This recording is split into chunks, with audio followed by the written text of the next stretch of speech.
Hey there, Money Masters. It's your girl Izzy, back with another episode of Money Matters Made Easy. Today we're going to talk about a topic that's a bit different, but incredibly important: surviving a natural disaster, financial recovery and rebuilding. Now, I know that's a mouthful, but stick with me and I promise you'll walk away with some valuable insights. Let's imagine for a moment that your financial life is like a house.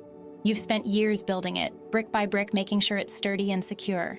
You've invested in the best materials, you've followed the best architectural plans, and you've even added some beautiful decorations to make it truly feel like home. But then, out of nowhere, a natural disaster strikes. A hurricane, an earthquake, a flood. It doesn't matter what it is, the result is the same. Your house, your financial life, is in ruins. The first step in recovering from a natural disaster, just like in rebuilding your house, is to assess the damage. You need to take a good, hard look at what's left and figure out what needs to be fixed.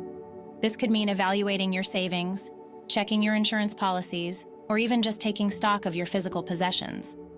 It's a tough process, but it's necessary to understand the full extent of the damage.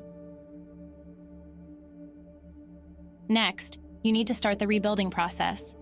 This is where your emergency fund comes into play. Just like a construction crew, your emergency fund is there to help you rebuild.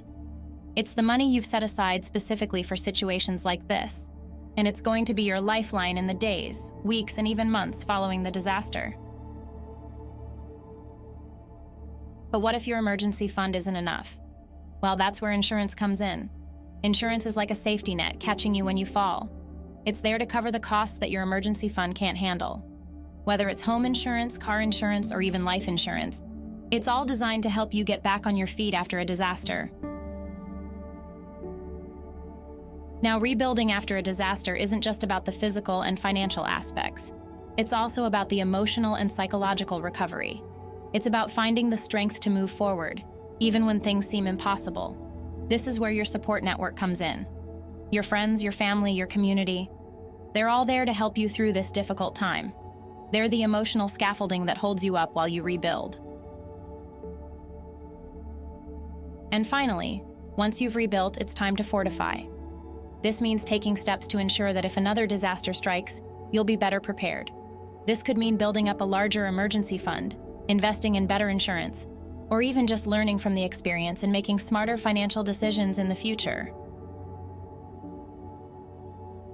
Remember, Money Masters, surviving a natural disaster is tough, but with the right tools and the right mindset, you can rebuild and come out stronger on the other side.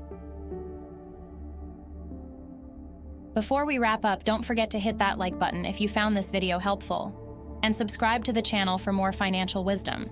Your support helps us keep creating content that makes Money Matters easy for everyone. And that's it for today, folks. Remember, no matter what life throws at you, you've got the power to take control of your financial future. Until next time, keep mastering your money.